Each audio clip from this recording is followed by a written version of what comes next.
Hi అండి. Egg curry జొన్న జావతోని తింటాము బ్రేక్ఫాస్ట్కి, చాలా బాగుంటుంది. మీరు కూడా ఒకసారి ఇలా ట్రై చేయండి. ఆ ఎగ్ కర్రీలో వేసినవన్నీ కూడా మీకు తెలుసు కాబట్టి జొన్నలది ఎలా వండుకోవాలంటే ఒక వీడియో పెట్టాను. తెలియని వాళ్ళ కోసం ఇప్పుడు చెప్తాను. 1 కప్పు జొన్నలు తీసుకొని శుభ్రంగా కడిగేసి ఎటువంటి నానబెట్టుకోవాల్సిన అవసరం లేదు. చక్కగా మిక్సీలో వేసేసి మనం ఉప్మా రవ్వలాగా మిక్సీ పట్టుకోవాలి. స్టవ్ మీద ఏ కప్పుతో అయితే మనము జొన్నలు తీసుకున్నామో అదే కప్పుతో 4 కప్పులు వాటర్ వేసి చిటికెడు రాళ్ళుప్పు వేసి కాస్త బాయిల్ అయ్యే వరకు స్టవ్ మీద పెట్టుకొని ఈ మిక్సీ పట్టుకున్న రవ్వ అంతా కూడా దాంట్లో వేసేయాలి. వేసేసి సిమ్లో పెట్టి ఉడికించుకోవాలి. ఫస్ట్ మనకి జొన్నలు బాయిల్ అయ్యే వరకు హైలో పెట్టాలి. తర్వాత సిమ్లో పెట్టి ఉడికించుకుంటే మనకి ఇట్లా అన్నంలాగానే ఉడికిపోతుంది. చాలా ప్రోటీను. మార్నింగ్ బ్రేక్ఫాస్ట్ అయినా, మధ్యాహ్నం అయినా, ఈవినింగ్ అయినా ఎప్పుడైనా తీసుకోవచ్చు. కాస్త ఎక్కువగా వండుకుంటే 3 పూటలు తినొచ్చు. హెల్త్కి చాలా మంచిది. జొన్న రొట్టె కానివ్వండి, ఇట్లా జావలకు కానివ్వండి, పెరుగు, మజ్జిగ, పాలు కూడా. అండి, బుడమకాయ, క్యాప్సికమ్, టమాటా గ్రేవీ కర్రీ అండి. చాలా టేస్ట్గా ఉంటుంది. కుక్కర్లో క్యాప్సికమ్ ముక్కలు, బుడమకాయ ముక్కలు వేసుకొని పైన తోలంతా తీసేసి టమాటా సన్నంగా తరుక్కొని ముక్కలు వేసుకున్నాను. కొద్దిగా పసుపు, కారము, జీలకర్ర, రాళ్ళుప్పు, పాలమిగడ, అంతేనండి. 2 విజిల్ వచ్చే వరకు కుక్ చేసుకుంటే చాలా టేస్ట్గా ఉంటుంది. రోటీ అయినా రైస్ అయినా బాగుంటుంది. నేను కొర్ర రైస్ పైకి చేశాను. అంతేకాదండి, మనకి చలికాలం వల్ల చాలామంది కూరగాయలు, సొరకాయ, బీరకాయ, సొరకాయ, బుడమకాయ అవాయిడ్ చేస్తారు, తినరు ఎక్కువ. ఎందుకంటే దానివల్ల సలవ చేస్తుంది, కోల్డ్ అయిపోతుంది. కానీ చాలా ప్రయోజనాలు ఉన్నాయండి. చలికాలమే తినాలి. డ్రై స్కిన్ వాళ్ళు ఇలా వాటర్ శాతం ఎక్కువగా ఉండి కూరగాయలు తినడం వల్ల వాళ్ళ స్కిన్ అనేది డ్రై అవ్వకుండా ఉంటుంది. ఒకసారి ఎవరైనా డ్రై స్కిన్ వాళ్ళు ట్రై చేయండి. బుడమకాయ, సొరకాయ, బీరకాయ చాలా ఆరోగ్యానికి మంచిదండి. ఎక్కువ శాతం తీసుకుంటే స్కిన్ డ్రై అవ్వదు. హాయ్ అండి, మొన్న ఈ పచ్చి పసుపు వీడియో పెట్టాను. చాలామంది అడిగారు ఎక్కడ దొరుకుద్దండి అని. నేను శంషాబాద్ వెళ్తుంటే అక్కడ తోవలో కందికాయలు, పల్లికాయలు, ఇట్లా పచ్చి పసుపు అన్నీ అమ్ముతున్నారు. నేను అక్కడ తీసుకున్నాను. ఎంత అని కూడా అడిగారు. 1/4 కిలో 40 రూపీస్ అండి. 40 రూపాయలు 1/4 కిలో. నేను 1/4 కిలో తీసుకున్నాను. నేను ఎక్కువగా ఫేస్కి నాకు పసుపు పడుతుంది.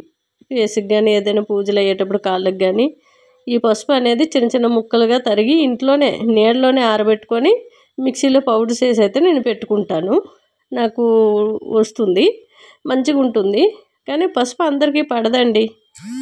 చాలామంది పచ్చి పాలల్లో అరగదీసి, ఆవు పాలల్లో అరగదీసి పింపుల్స్ మీద పెట్టుకునే, లేదు ముఖం అంతా అప్లై చేసిన మంచి ఛాయ్ అనేది కలర్ అనేది వస్తుందండి. మంచి రంగు వైట్గా, గంధము, పసుపు, పాలు హాయ్ అండి, ఒక ఆవిడ అడిగారు, మీకు ఒక కుక్కరే ఉందా, ఇంకా గిన్నెలు లేవా అని. నాకు ఏది అవసరమో అదే నేను వాడతాను, అదే కొనుక్కుంటానండి. అవసరం లేనివన్నీ ఇల్లు నింపేసుకొని వీడియోలో పెట్టవలసిన అవసరం నాకు లేదు. మీరు కూరలే చూస్తే బాగుంటుంది. లేదు నాకు గిన్నెలే చూసినట్లయితే హైదరాబాద్లోని నా పేరు మీద ఒక ఇల్లు కొనేసి నాకు ఇచ్చేయండి. అప్పుడు ఇంటి నిండా సామాన్ నింపేస్తాను. ఇప్పుడు హైదరాబాద్లో ఇంటి అద్దె కట్టాలన్నా, సింగిల్ బెడ్రూమ్ అయినా, డబుల్ బెడ్రూమ్ అయినా మినిమం 15,000, 10,000 దాటే ఉంది. ఇప్పుడు సామాన్ అంతా నింపేసి ఆ గబ్బంతా క్లీన్ చేసుకొని, లేదు క్లీన్ చేసే ఓపిక లేకపోతే ఒక పని మనిషిని పెట్టుకునే సత్తా ఉండాలి. అది లేనప్పుడు రోగాలు పాలబడి ఎక్కువ సామాన్ నింపేసి డస్ట్ నింపేయడం అవసరమా? అందుకని నేను ఒక్క కుక్కరు, 2 జతల బట్టలు, ఒక సాప, ఒక దిండే తీసుకున్నానండి. ఎవరికైనా అభిమానం ఉంటే నా పేరు మీద ఇల్లు కొనేసి నాకు దానం చేయండి, అప్పుడు నింపుతా. హాయ్ అండి, కాలీఫ్లవర్ చేస్తున్నాను. మిక్సీ గిన్నెలో అల్లం, వెల్లుల్లి, ఓ 4 టమాటాలు, ఉల్లిపాయ ముక్కలు వేసి మెత్తగా మిక్సీ పట్టుకోవాలి. నేను మా ఇంట్లో ఏది చేసినా బాగలేదని అయితే అనరండి. వాళ్ళకి నేనంటే అంత అభిమానం కాబట్టి. కానీ చాలా టేస్ట్ ఉంటాయి తింటుంటే. పెద్దగా ఖర్చు కూడా ఉండదు. వచ్చిన జీతం సగం తిండికి పెట్టేసి సగం అద్దెలకు పెడితే ఇంకా సంపాదన ఏముంటుంది? పిల్లల చదువులకి మళ్ళీ అప్పులే వాడవలసి ఉంటుంది. సింపుల్గా ఈజీగా ఉన్న ఫుడ్ తింటే ఆరోగ్యానికి మంచిదే, మన అవసరాలకి డబ్బు మిగులుద్ది, చక్కగా పొదుపు చేసుకోవచ్చు, పిల్లల్ని చక్కగా చదివించుకోవచ్చు. ఎవరి దగ్గర 5 రూపాయల వడ్డీకి వాడవలసిన పని ఉండదు. చాలామంది వంటలు ఎవరైనా తింటారా అని డౌట్ వస్తూ ఉంటుంది, అడుగుతూ ఉంటారు కూడా నాకు. ఎందుకు మా ఇంట్లో నా మీద అభిమానంతోనే ఏమో కానీ నేను ఏదున్నా బాగుంది అనుకుంటూనే తింటారు. ఇంకా ఇలాంటివే చెయ్యని కూడా అడుగుతూ ఉంటారు. హాయ్ అండి, excellent hair growth oil, shampoo powder, సున్నపిండి అండి. చాలామంది అయితే చాలా షాంపూ పౌడర్ అయితే ఎక్కువగా పెట్టుకున్న వల్ల 2 డేస్ నుంచి అయితే అసలు స్టాకే లేదండి. ఈరోజు మళ్ళీ తీసుకొచ్చాను, చెయ్యాలి. రేపటి నుంచి మళ్ళీ షాంపూ పౌడర్ అందరికీ కూడా కావాలన్నోళ్ళు పెట్టుకోవచ్చు. చాలా మంచి రిజల్ట్ అయితే ఉంది. Hair oil night time massage చేసుకొని, డే టైం అని ఇంట్లో ఉంటే 5 నుంచి 10 నిమిషాలు మసాజ్ చేసుకొని, నెక్స్ట్ డే మార్నింగ్ ఏ టైం అయినా పర్లేదు చక్కగా షాంపూ పౌడర్ అనేది ఒక కప్లో వేసుకొని కొద్దిగా వాటర్ పోసుకొని జారుడుగా కలుపుకొని దోశల పిండి మాదిరిగా పాయిలుగా నెత్తి కుదుళ్ళ నుంచి చిగుర్ల వరకు అప్లై చేసుకోవాలి. 10 నిమిషాల తర్వాత కొద్దిగా వాటర్ పోస్తూ రబ్ చేసి రుద్దినట్లయితే జిడ్డంతా ఒక్కసారికే పోతుందండి.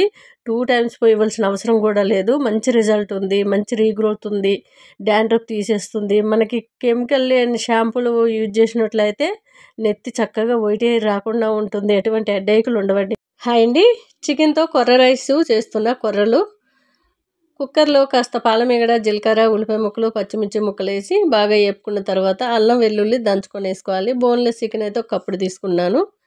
కొద్దిగా పసుపు, రాళ్ళుప్పు, చిన్న టమాటా పైన తోలంతా తీసేసి సన్నంగా తరిగి వేసుకోవాలి. చాలా టేస్ట్గా ఉంటుందండి. కొర్రలు 2 కప్పులు తీసుకున్నాను. 2 కప్పులకి 4 కప్పులు వాటర్ పోసుకున్నాను. చక్కగా 3 విజిల్ వచ్చే వరకు పెట్టుకొని చక్కగా దించేసుకొని మూత ఓపెన్ చేస్తే ఇట్లా అయ్యిందండి. 3 విజిల్ ఎందుకు అంటే మనం నాన్ వెజ్ చేసుకున్నాం కాబట్టి, కొర్రలు కూడా ఒక హాఫ్ అన్ అవర్ ముందే నానబెట్టుకున్నాం కాబట్టి పొడిగా రావాలంటే మనకి చికెన్లో వాటరు అది సరిపోవాలి కాబట్టి ఎక్కువగా 3 విజిల్ పెట్టుకున్నాను. అడుగు కూడా అంటకుండా చక్కగా ఉడికిపోయింది.